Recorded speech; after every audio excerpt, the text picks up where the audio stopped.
1장 8절 한 절만 같이 읽도록 하겠습니다.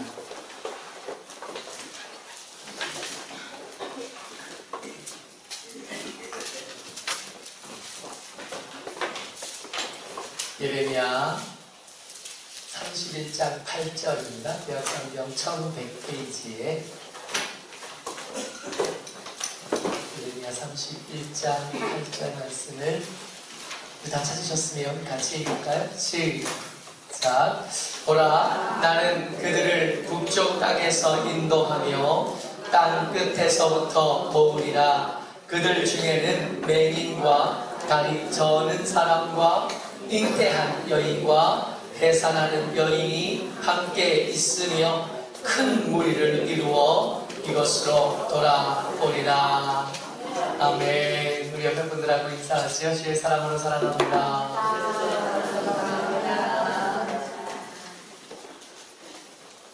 반갑습니다.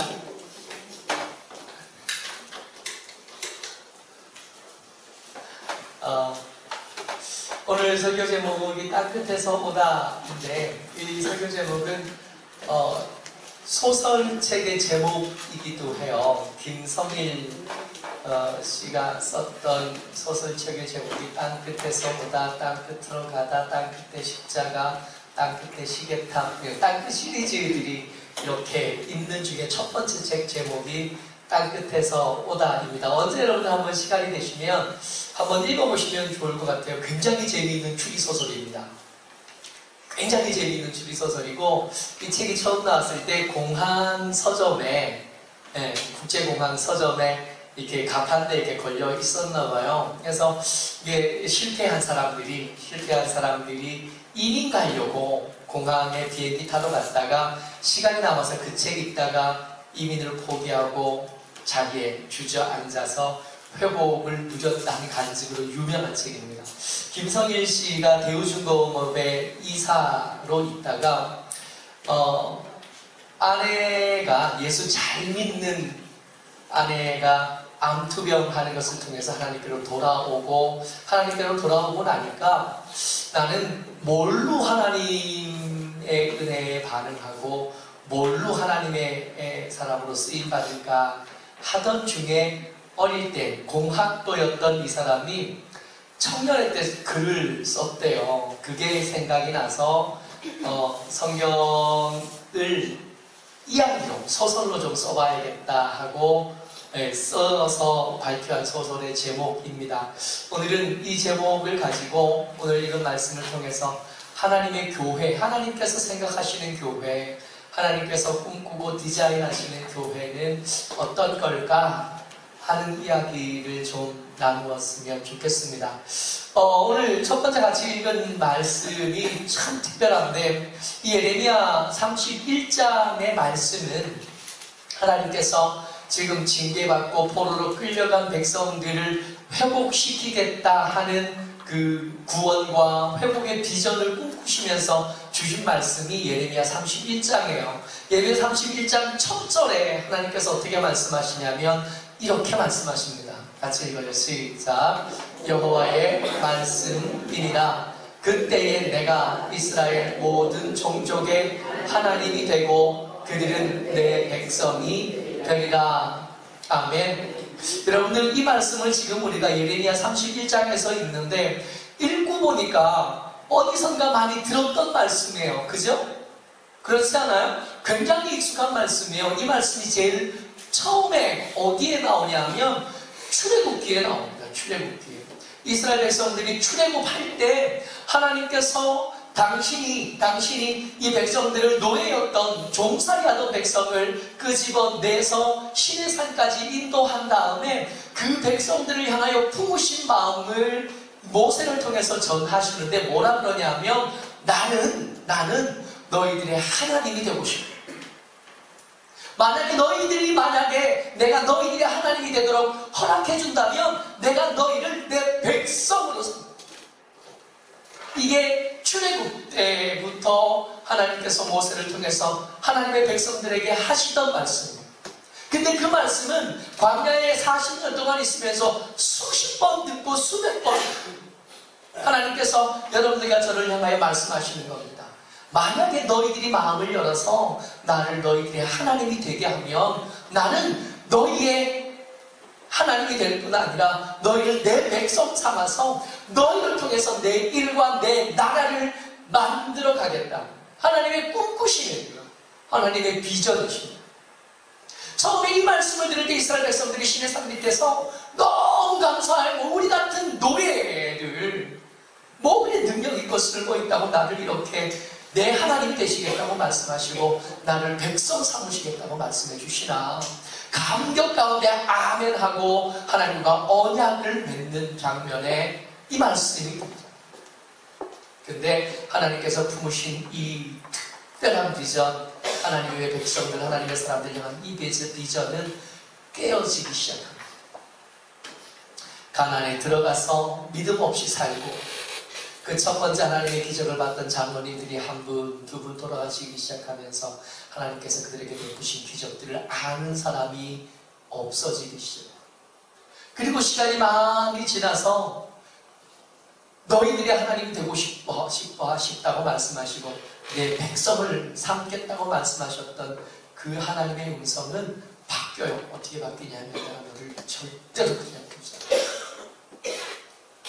북쪽에 있는 솥을 쏟아서 너희들을 그 끓는 불 가운데다 태우고 그리고 그 징계는 실제적으로 구체적으로 역사 속에서 나타납니다. 이스라엘 백성들이 완전히 변합니다. 북쪽 이스라엘이 722년, BC 722년에 흔적도 없이 사라져버리고 남유다도 예레미야가 이 말씀을 전할 때쯤이면 벌써 그 바벨론에게 침략당하고 성이 무너지고 백성들은 포로로 끌려가고 왕도 포로로 끌려갔으니까 그렇게 되고 난 뒤에 이제 이 나라가 살 소망은 없어졌어요. 그리고 나서 이제 하나님께서 그들을 다 진리하신 다음에 다시 한번 말씀하시는데 이 말을 또 반복하시는 거예요. 그러니까 벌써 몇백 년 전에 출애굽 때 하나님께서 품으셨던 마음이 그 말씀이 그 계획과 비전이 깨어진 듯 보이나 깨어진 그것을 하나님께서 포기하지 않으시고 다시 한번 얘기하십니다. 여러분 옆에 사람들 보셔요. 하나님께서 이 사람들을 절대로 포기하지 않으시겠다고 몇 번 실패하는 한이 있고 너희들이 내 안에 내 품 안에 있는 너희들이 그것을 끊고 도망가는 한이 있어도 기어코 찾아가서 붙잡으시겠다고 말씀하신 사람들 하나님의 사람들 여기까지 와요. 우리는 때때로 하나님이 싫고 우리는 때때로 하나님이 부담스러워서 도망가겠다고 말씀하시지만 이야기하지만 하나님은 기억하셔야 돼요. 우리를 절대로 포기하지 않으신다고. 그러니까 뻗대면 뻗댈수록 가시채를 뒷발질하게 내게 고생이다 말씀하셨던 그 고생이 우리 가운데 남을 수밖에 없어요. 하나님은 포기를 안 하신다 그러니까 하나님 고집이 센가 내 고집이 센가 둘이 자꾸 부딪혀봐야 뒷발에 가시에 찔려가지고 피가 줄줄 나는데 그 피 흘리는 흔적만 자꾸 커질 뿐. 하나님께서 우리를 포기하지 않으시다. 하나님께서 우리를 절대로 포기하지 않으시고 기어코 사람 만들어 놓고 기어코 당신의 백성다운 모습으로 만들어낸 다음에 마을을 이루고 도시를 회복하고 나라를 회복하실 거예요. 그렇게 회복되고 나면 파수꾼들이 외치게 될 겁니다. 여러분 한번 생각해 보자고요. 파수꾼은 왜 있는 거죠? 파수꾼의 목적은 뭡니까? 적이 오나 안 오나 보는 거예요.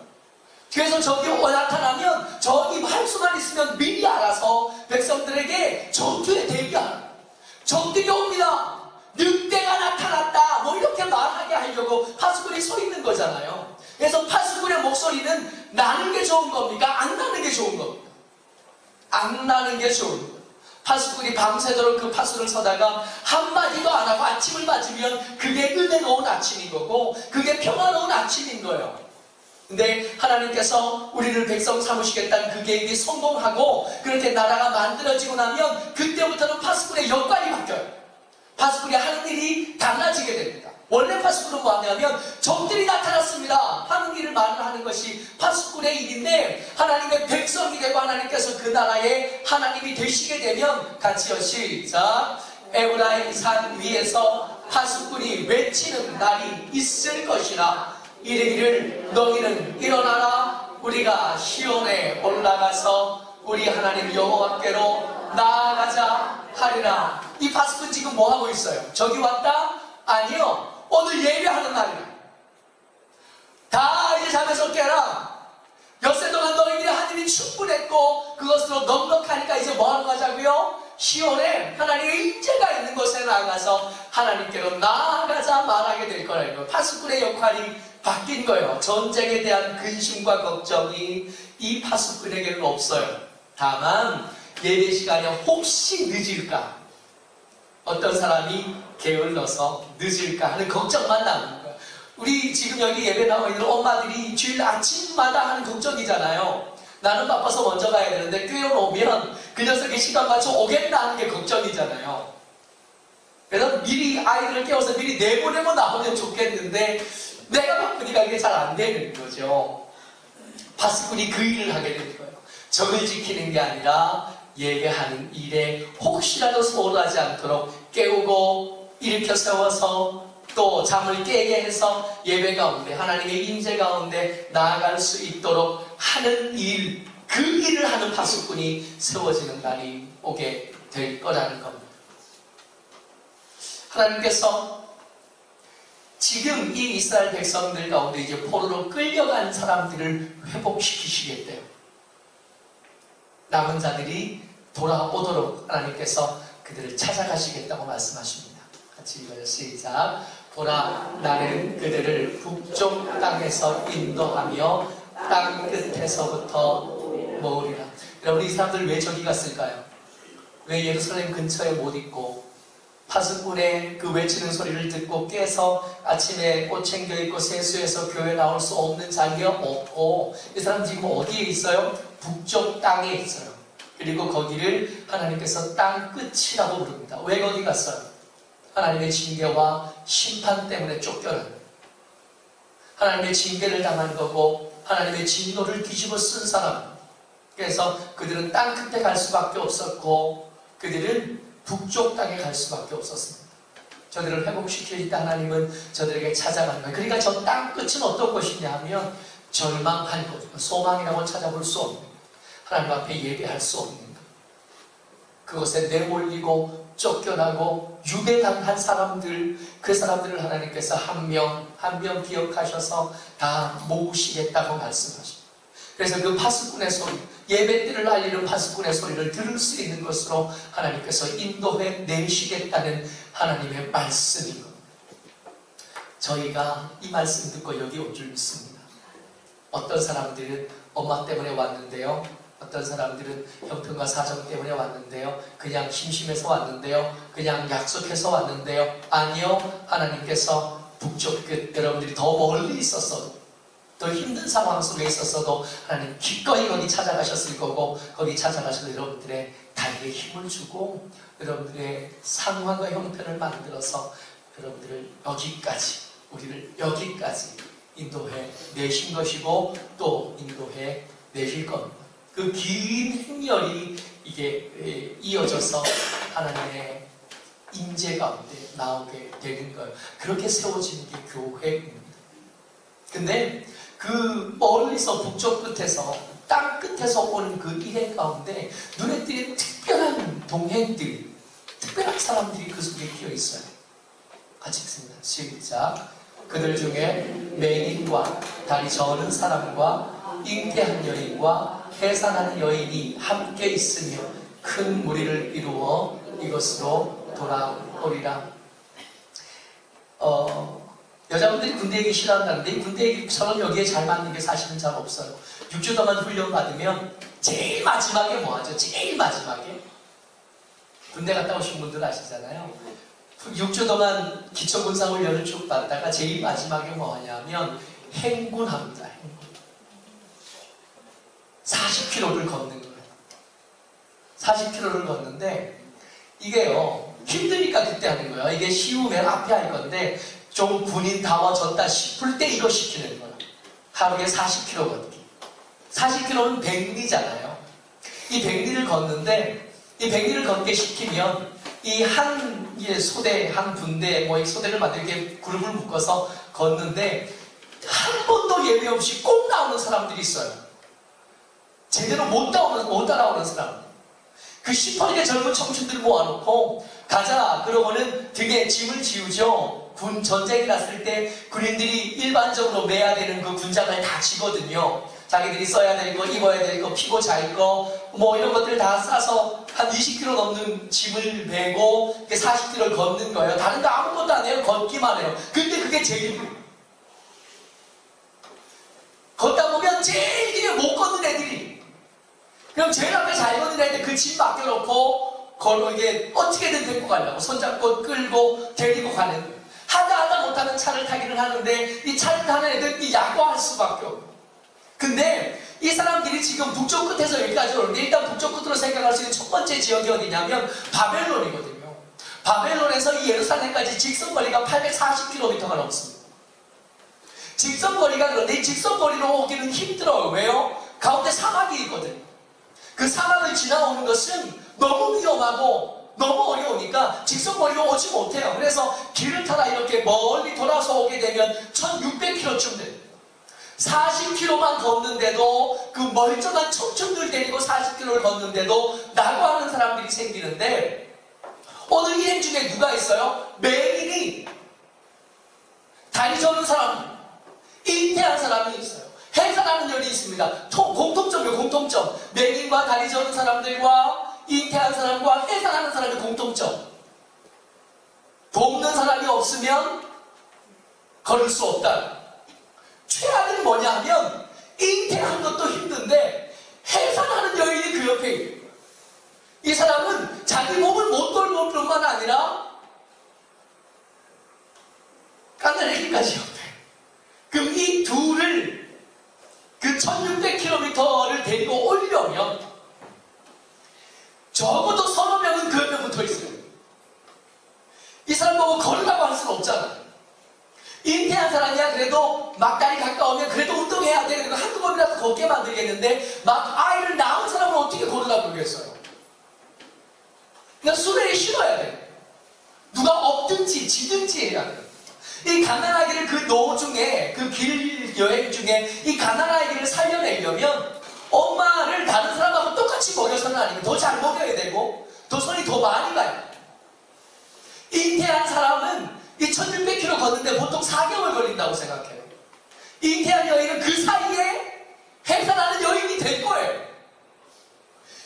자리 저는 사람들은 아마 그 긴 여행에서 한 달이 절던 사람들은 두 달이 다 절게 될 거고, 매일은 그 사이에 하나님의 은혜가 특별히 입에서 갑자기 눈뜨게 되는 일은 없을 거예요. 그냥 계속 눈 먼 상태로 그 길을 걸어야 돼요.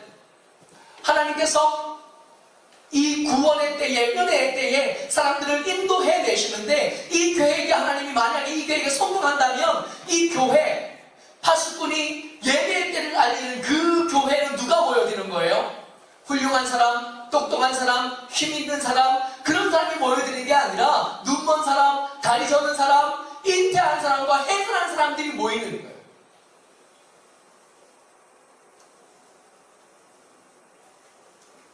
우리가 일반적으로 생각하는 그런 교회 모습과는 좀 거리가 있는, 하나님께서 생각하시는 교회와 그 절망한 곳에 주저앉아있던 사람들을 한 사람 한 사람 찾아가셔서 그 사람들을 다 모아가지고 큰 무리를 데리고 나오겠다고 말씀하시는데, 그 무리 속에 도움을 받아야 될 사람들이 한두 사람의 손이 아니라 여러 사람의 손길이 가야 예수 믿을 수 있고, 여러 사람의 손이 가야 그 공동체에 끼어들 수 있는 사람이 많이 함께하게 될 거라고.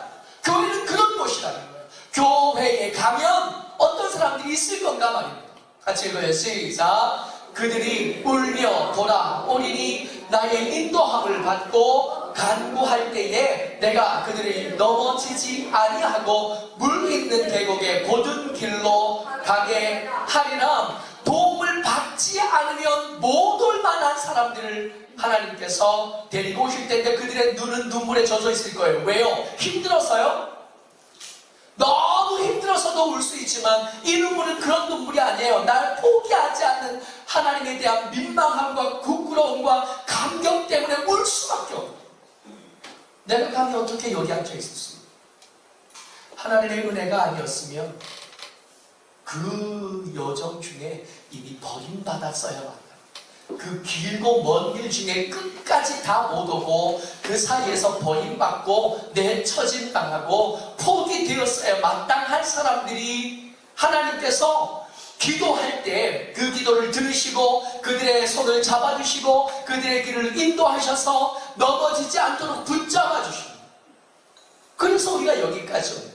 그래서 교회 안에는 절대로 들어오면 안 되는 사람들이 한 종류 사람밖에 없어요. 교만한 사람들은 교회하고 어울리지 않습니다. 교만한 사람들은 교회하고 맞지를 않아요. 그 교만을 내어버리기 전까지는 그 속에 끼어들 수 없습니다. 왜요? 끊임없이 죄인이라고 그럴 건데요. 끊임없이 우리의 모습이 어떻다고요? 우리가 맹인이었다. 옆에 누가 날 도와주는 사람 없으면 지금까지 신앙을 못 지켰을 거라고 고백하게 만드는 데가 교회. 그러니까 교회는 어떤 사람들이 있냐면 도움을 받아서 겨우 신앙을 지키는 사람들과 그걸 미리 거친 다음에 저 사람들의 심정을 잘 알아서 그들에게 손 내밀어 줄 수 있는 사람들이 모여서 교회를 이루는, 이 말씀 자세히 보면 울면서 하나님의 도우심을 구해야 겨우 길을 갈 수 있는 사람들이 모여서 교회가 만들어지게 된, 그 사람들이 하나님을 뭐라고 불러요? 아버지라고 부릅니다.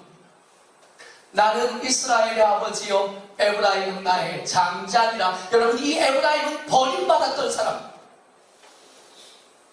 남유다보다 훨씬 더 전에, 남유다가 망하기보다 훨씬 더 전에 벌써 버림받았던 사람을 하나님께서 기억하시고 그를 찾아가셔서 그를 불러내셔서 저는 그들을, 걸을 수 없는 그들을 억지로 업고 지고 데리고 와서 여기까지 앉혀놓으신 다음에 이는 내 장자다라고 말씀해 주시는, 여러분들과 제가 그런 사람, 잘난 사람이 있는 것 아니라 부족한 줄 알아서 하나님께 구하고 주의 도우심을 받은 사람들이 여기 앉아있는.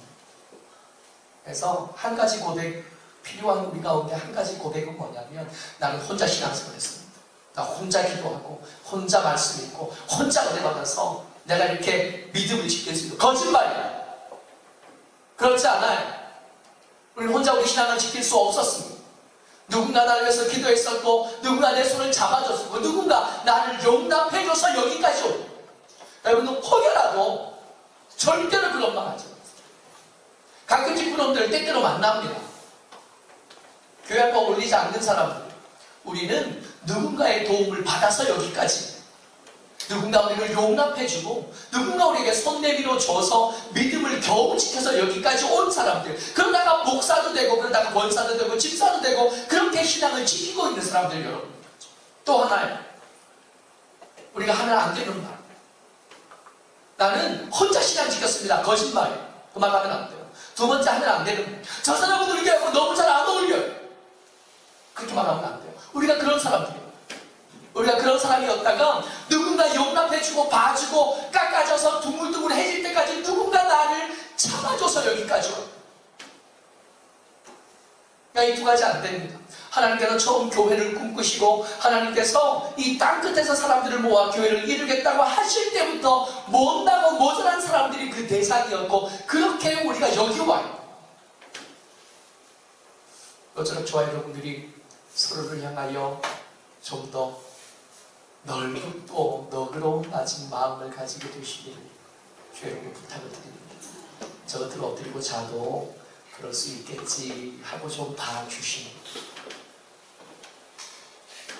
우리 아들이 일어났고요. 집사님 아들도 일어났습니다. 우리가 그런 사람, 그러니까 예수 믿는 사람들이 겸손하는 것과 좀 너그러워지는 것은 마땅히 우리가 가져야 되는 태도인 줄 압니다. 옆에 사람 뒤에서 한번 보세요. 그래도 여기까지 와주셔서 참 고맙잖아요. 제 형제 고마워요, 와줘서. 여러분들 와주시고 여기까지, 이 자리까지 지켜주셔서 참 고맙습니다. 하나님께서 여러분들과 저를 불러서 여기까지 인도해 주실 줄 믿습니다. 우리가 조금만 더 너그러워지면 이들이 믿음 안에서 좀 깎아질 때까지 시간을 벌 수 있겠어요. 하나님께서 원래 교회를 향한 생각이 이런 생각이셨다.